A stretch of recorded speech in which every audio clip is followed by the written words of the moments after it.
Welcome, friends. James Corbett here, CorbettReport.com, with this week's edition of Propaganda Watch. And this week we're going to be dissecting a piece that recently aired on Bloomberg. U.S. banks are terrified of Chinese payment apps.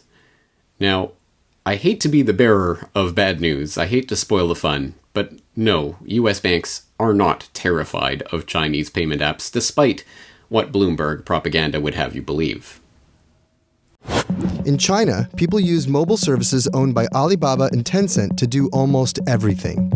They chat, shop, send money to each other, and even make purchases in physical stores. And the country is becoming cashless. So here's the scary thing for American finance executives. The banks never get a cut. In fact, many Chinese don't even have bank accounts. China is among the growing number of countries showing that payments can happen cheaply and easily without banks or credit cards. Etc., etc. Now, if you feel that there's probably more to this story than that feel-good Bloomberg puff piece would have you believe, ooh, the payment apps are coming for the banks, guys, and we're going to have a new utopia where we circumvent the banks and free ourselves from the monetary chains.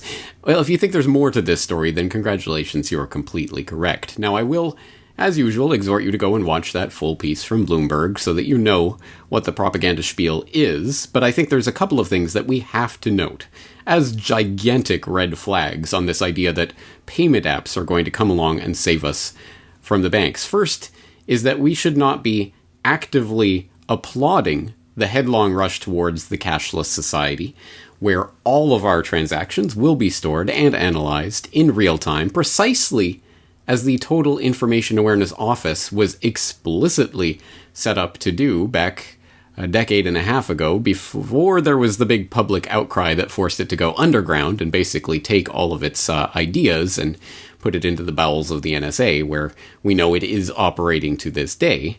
So that is an exceptionally important piece of this puzzle because, of course, with that ability to store, analyze, and personally identify each transaction as it's happening comes enormous power to control people who, well, the powers that shouldn't be want to control, whether that's politically or otherwise. And we see this. This is already happening. As I outlined 3 years ago in my editorial on Choke Point, how the government will control the cashless economy.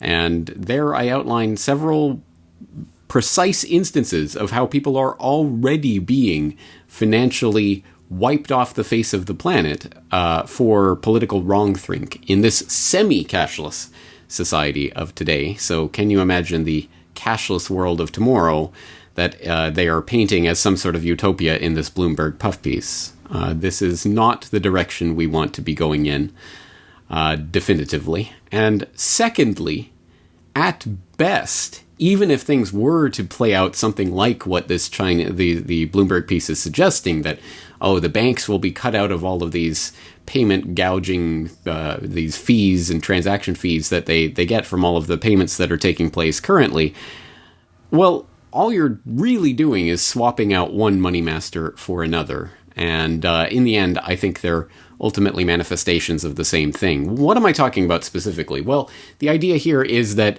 Alibaba, i.e. the company behind Alipay, or Tencent, i.e. the company behind WeChat, are now going to be the monetary masters of this new cashless payment system paradigm.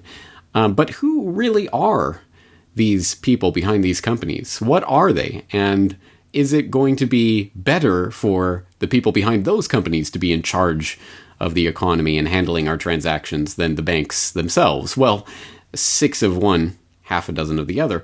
For those who don't know about this, Alibaba, again, owns Alipay, and Alibaba just happens to be the company behind literal Chinese government propaganda apps. There are such things that not only float around in China, but earlier this year, Alibaba secretly developed, they didn't openly admit this, it had to come out from leaks from within the company, but yes, they developed a Chinese government propaganda app that's designed to encourage the population of China to apply Xi Jinping thought to their daily activities, went viral and became the #1 downloaded app in China. And, oh yeah, it was created by Alibaba. A company like Alibaba, which is essentially the Amazon of China, does not come to a position of that kind of prominence unless it plays ball with the Chinese government, unless there is Chinese government backing to it, and unless it backs the Chinese government. And that is abundantly evident from things like that app, but many other connections. Or Tencent, it even gets even more blatant in the case of Tencent, which, again, we're being asked to believe the US banks are looking at this phenomenon in abject terror. Oh no, these companies are taking over our payment processing abilities. Well, who is Tencent? Founded by Pony Ma.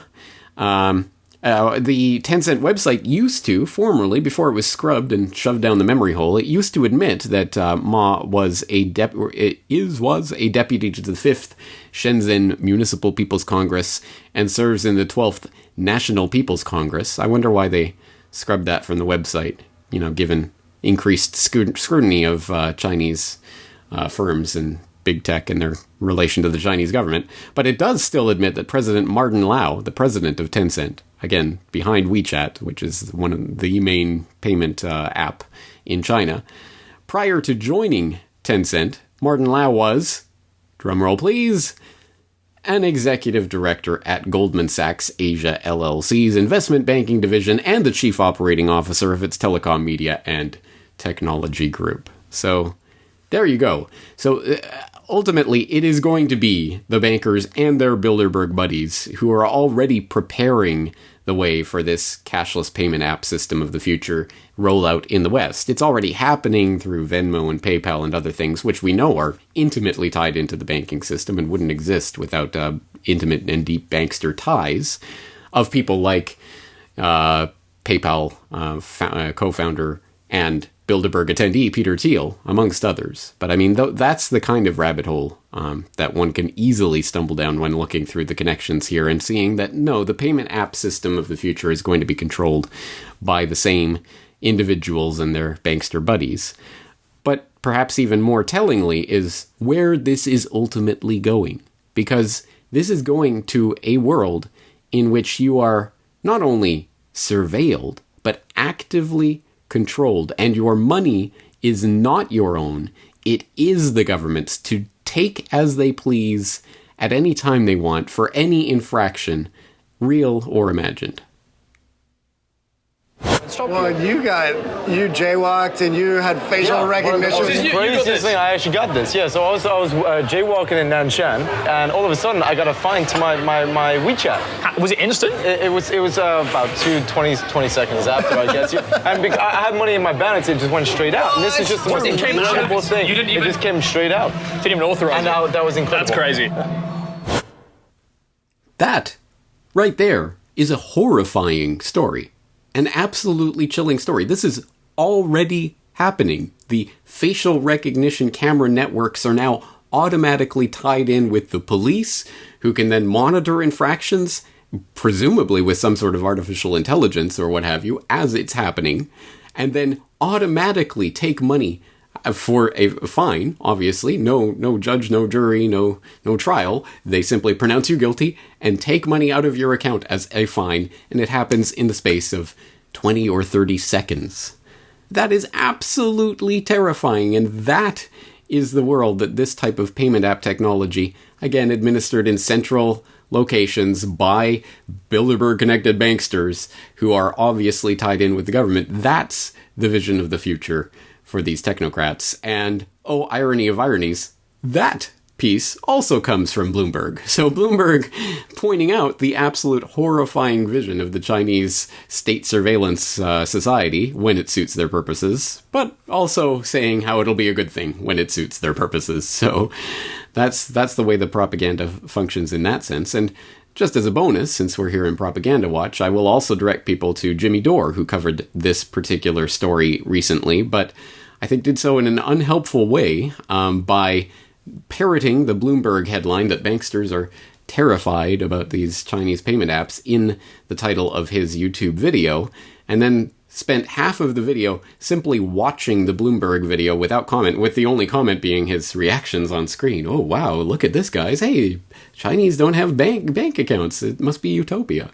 It takes until well over into half the video has already gone before the first objections are really raised. Well, this might mean just someone like Jeff Bezos or Amazon or what have you might just do this over in the States, and I'm not sure that's going to be a good thing either. So it almost serves to amplify the propaganda to a certain extent before it takes it down, which is unhelpful for an erstwhile alternative media outlet. But again, Jimmy Dore is generally worth listening to on a lot of topics, and he eventually, I think, gets to some of the right answers and objections to this Bloomberg story. But we have to read this carefully and critically, especially when it comes from a bankster-connected outlet like Bloomberg.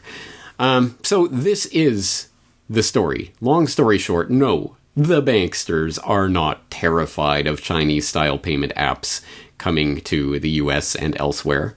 They are actively involved in helping this process along. And yes, there are going to be transaction fees and things that will be heard along the way, but they will more than gain from that with the new currency in the new economy, because as you know by now, data is the new oil. Where have you heard that before? So, welcome to the nightmare future, brought to you heralded by Bloomberg, as this is going to be some big strike, some blow against the banksters. It is not. Don't fall for the propaganda. This has been your weekly public service announcement from CorbettReport.com. James Corbett here, looking forward to talking to you again very shortly.